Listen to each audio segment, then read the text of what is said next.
Friends, एक बार फिर से स्वागत है आपका हमारे YouTube channel Devendra Sachdeva the financial consultant में।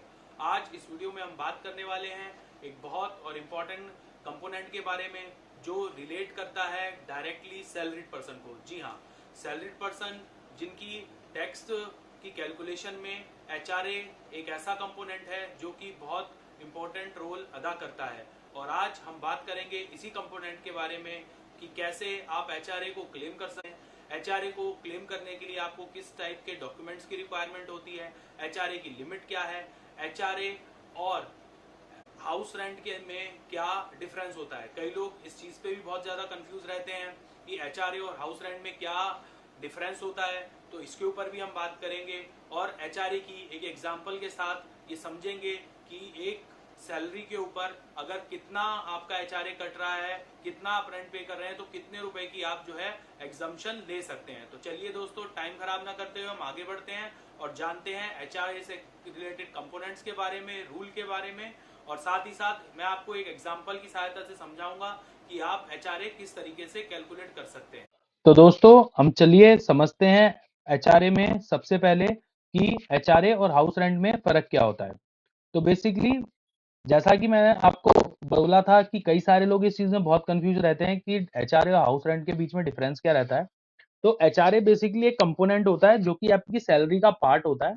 आपकी सैलरी के अंदर में बड़े सारे कंपोनेंट रहते हैं, जैसे आपने अपनी सैलरी स्लिप में देखा होगा, जैसे कि बेसिक सैलरी, एचआरए, आपका some type of DA, special allowance, conveyance allowance, station allowance, बड़े सारे कंपोनेंट होते हैं। आप अगर अपनी सैलरी स्लिप देखेंगे तो उसमें से एक कंपोनेंट रहता है एचआरए, जो कि आपको दिया जाता है और वो एग्जम्प्ट रहता है आपका सेक्शन 1013 ए के अंडर में। इसको आप एग्जम्पशन क्लेम कर सकते हैं आपकी आईटीआर को फाइल करते हुए, और आपके टैक्स का बर्डन थोड़ा सा उससे कम हो जाता है। हाउस रेंट बेसिकली जो होता है वो हाउस रेंट होता है रेंट जो आपने पे किया है अपने लैंडलॉर्ड को, अपने कह सकते हैं मकान मालिक को, आपके किराए के रूप में। वो आपका रेंट पे हो सकता है। ये इस चीज को ध्यान से समझिएगा कि ऐसा जरूरी नहीं है। कभी कभी क्या होता है, कई लोगों का एचआरए अमाउंट भी सेम होता है 20,000 पे, और वो घर पे रेंट भी 20,000 पे कर रहे होते हैं। तो वो सोचने लगते हैं कि जो मैं रेंट पे कर रहा हूँ वही मेरा जो है वो एचआरए है, जो मेरी सैलरी स्लिप है। नहीं, ऐसा बिल्कुल नहीं है।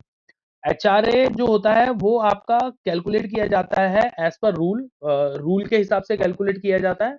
और रेंट जो वो होता है जो आपने अपने टेनेंट लैंडलॉर्ड के साथ डिसाइड किया है, और आप जो उसके अग्रीमेंट के हिसाब से इसको पे कर रहे हैं। सपोज से हो सकता है, एक एग्जांपल के तौर पे मैं आपको समझा देता हूँ कि आपकी सैलरी जो है वो मान लीजिए 1 लाख रुपए है। 1 लाख रुपए में आपका 50,000 रुपए 50% जो हो गया वो बेसिक है एज पर गवर्नमेंट रूल, और एज पर नॉर्मल नॉर्म्स के हिसाब से बेसिक सैलरी का जो 50% होता है वो एचआरए होता है। तो मतलब वो हो गया आपका 25,000 रुपए। तो आपका एचआरए 25,000 रुपए आएगा अगर आपकी 1 लाख रुपए सीटीसी है। लेकिन हो सकता है कि आप 10,000 रुपए के किराए के घर में भी रह रहे हो। तो ये एक बेसिक डिफरेंस है एचआरए और हाउस रेंट के बीच में, जो कि आपको समझना चाहिए। एचआरए और हाउस रेंट जो होता है वो अलग होता है, वो पे किया है आपने और वो आपको एज अ अलाउंस अर्न हुआ है। ये दोनों में डिफरेंस है। वो आपका खर्चा है, ये आपकी इनकम है। आगे बढ़ते हैं दोस्तों। आगे हम बात करते हैं कि एचआरए को क्लेम करने के लिए कौन कौन लोग एलिजिबल रहते हैं। तो देखिए बेसिकली दोस्तों क्या होता है कि एचआरए जो होता है वो आप क्लेम कर सकते हैं वही लोग जो कि सैलरीड इनकम ले रहे हैं। लाइक कोई बिजनेस इनकम कर रहा है वो एचआरए क्लेम नहीं कर पाएगा। HRA basically and 100% salaried person जो है वो क्लेम करते हैं, because of it is a part of his salary.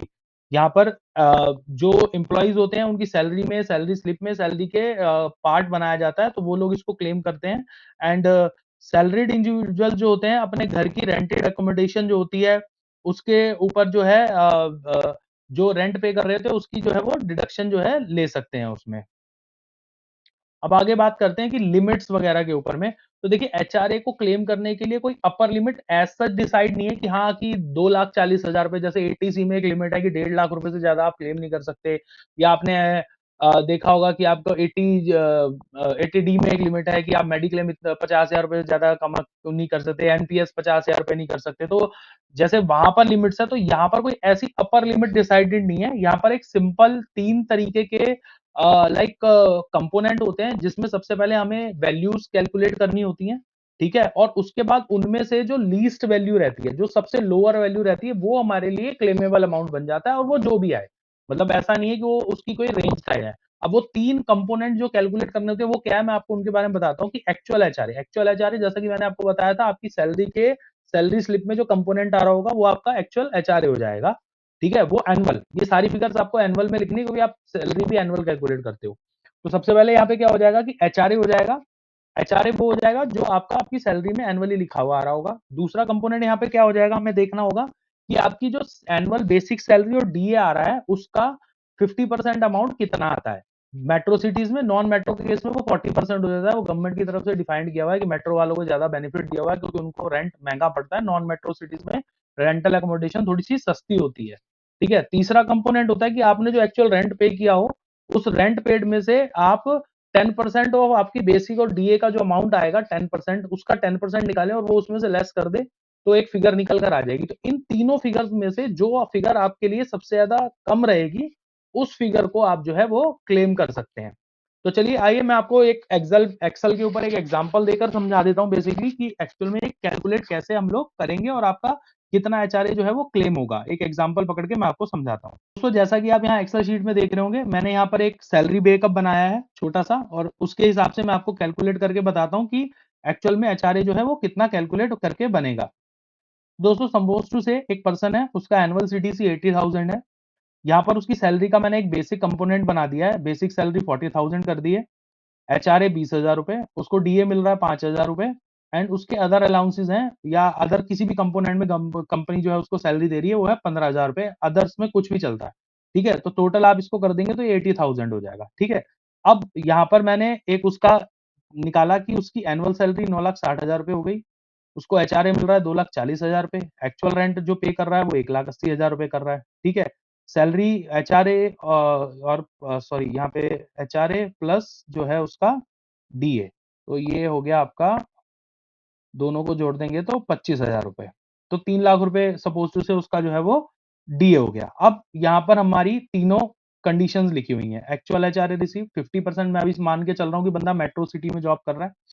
तीसरी यहाँ पे रेंट पेड जो है वो 10% जो है उसमें से लेस करना है। तो सबसे पहले हम यहाँ पर क्या ले लेंगे, एक्चुअल एचआरए रिसीव, वो यहाँ पे कितना है, वो है आपका 2 लाख रुपए, ये 20,000 रुपए ये पे था तो इंटू 12, तो आपका 2,40,000 रुपए जो आपका एचआरए होगा, सिर्फ एचआरए जो आपको आपकी सैलरी में मिल रहा है, ठीक है।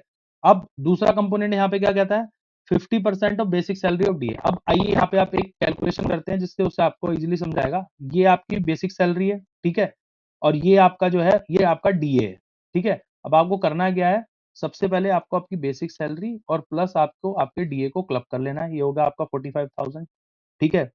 इसको इंटू कर लेना है 12 से, ये आपका एनुअल निकल आया। अब इसका जो है आप निकालेंगे 50%, तो ये आ गया आपका 2,70,000 रुपए। एक बार आपको दोबारा चाहिए तो मैं दोबारा समझा देता हूं। आपको क्या करना है, रूल के हिसाब से आपको सबसे पहले आपकी बेसिक सैलरी लेनी है, उसके बाद आपको आपका डीए लेना है, ठीक है, ये आ गया 45,000 रुपए। इसको इंटू करना है 12 से, ये आपका एनुअल आ गया। एनुअल का आपको निकालना है 50% मेट्रो के केस में, और नॉन मेट्रो के केस में 40%। तो मान लेते हैं यहाँ मेट्रो है तो 50%, ये कितना आ गया आपका, ये आ गया आपका 2,70,000 रुपए, जी हाँ, ठीक है। अब तीसरा तीसरा उन्होंने बोला rent paid minus 10% of basic salary, ठीक है। अब हमने यहाँ रेंट पे की कितना किया है, 15,000 रुपए महीने के हिसाब से 1,80,000 रुपए का हम यहाँ पे रेंट जो है वो पे कर रहे हैं, ठीक है। अब यहाँ पर हम लोगों को फॉर्मूला को फिर चेंज करना पड़ेगा। यहाँ तक तो ठीक है, सेम फॉर्मूला रहेगा, 45,000 रुपए जो कि हमारा एनुअल बेसिक प्लस डी हो जाएगा, ठीक है। ये उसको हमने एनुअल बना लिया। अब यहाँ पर हमें 50% की जगह ये फिगर को लेना है 10%, तो हमारे पास एक फिगर निकल कर आएगी 54,000 रुपए। अब हमें यहाँ पर करना क्या है, यहाँ पर हमें करना क्या है, ये 2,70,000 आया था, मैं इसको लिख देता हूँ, ये फॉर्मूला लगा हुआ था तो चेंज हो गया। अब यहाँ पे आया 54,000 रुपए थर्ड कैलकुलेशन में, तो हमें करना क्या है, 1,80,000 रुपए में से इस 54,000 रुपए को लेस कर देना है। तो हमारे पास क्या आया, 1,26,000। अब इन तीनों में से सबसे छोटी फिगर कौन सी है, सबसे बड़ी फिगर है 270, दूसरी फिगर है 2,40,000 रुपए, और तीसरी फिगर है 1,26। तो आपके लिए यहाँ पे जो क्लेमेबल अमाउंट हो जाएगा वो हो जाएगा 1,26,000 रुपए, जी हाँ। ये वाला अमाउंट जो है आप एज अ एग्जम्पशन जो है वो क्लेम कर सकते हैं। तो ये एचआरए की कैलकुलेशन का एक तरीका है। आपको चाहिए तो ये एक्सेल भी मैं आपके साथ शेयर कर दूंगा, वरना आप खुद भी इजीली बना सकते हैं इस एक्सेल को, इसमें कोई दिक्कत नहीं। आप मेरे को कमेंट कर दीजिएगा, मैं आपको मेल कर दूंगा इसको। तो अब यहाँ पर आप ध्यान से देखिएगा कि अगर आपका रेंट, सैलरी स्ट्रक्चर यही है, अगर आपका रेंट जो है वो बढ़ जाता है, सपोज टू से आप 20,000 रुपए महीना रेंट देने लग जाते हो, ठीक है, तो आपका 2,40,000 रुपए होता है। तो देखिए ये जो है पार्ट आपका बढ़ के 1,86,000, आपकी एग्जम्पशन बढ़ जाती है। अब आप ये कहेंगे कि मैं मैक्सिमम कितना, तो मैक्सिमम हमेशा ध्यान रखिएगा, आपकी ये वाली जो फिगर है ना, ये कभी भी ब्रीच नहीं होगी, ये हमेशा इतनी रहेगी, और दूसरी ये भी कभी चेंज नहीं होगी। क्यों? क्योंकि आपकी सैलरी तो फिक्स है एनुअली, तो हमेशा आप इस वाले अमाउंट से ऊपर कभी नहीं जाने वाले हो। ये आपके इन दोनों में से, ठीक है ना? आपका हमेशा एक अमाउंट तो फिक्स हो जाएगा, ठीक है? अपर लिमिट मैंने ये कहा था कि कोई नहीं है, लेकिन वैसे अपर लिमिट डिपेंड करेगी आपकी सैलरी और डीए कितना है उसके ऊपर में, ठीक है दोस्तों? तो ये एक एग्जांपल था जो कि आपको एक्सप्लेन कर रहा है इजीली कि आप जो है वो कैसे कैलकुलेट कर सकते हैं आपकी सैलरी और उसका एचआरए, ठीक है दोस्तों?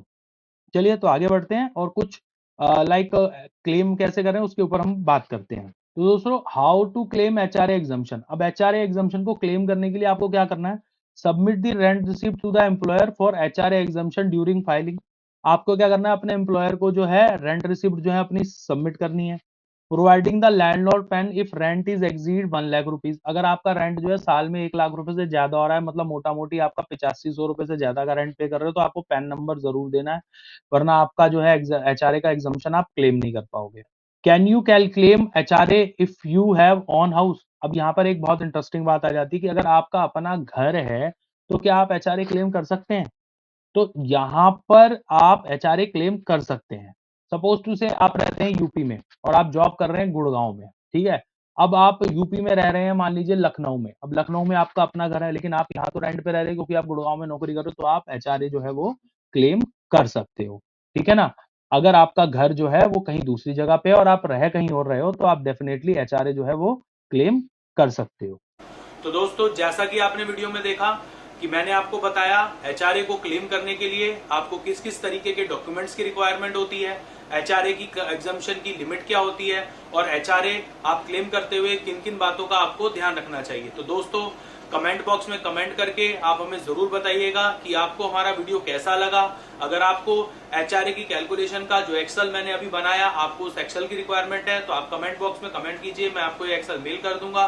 साथ ही साथ अगर आपको कोई और असिस्टेंट चाहिए तो वो असिस्टेंट के लिए भी आप हमें कमेंट बॉक्स में कमेंट करके पूछ सकते हैं, और कोई अगर अदर इन्फॉर्मेशन भी चाहिए तो वो भी हम आपको प्रोवाइड कराएंगे।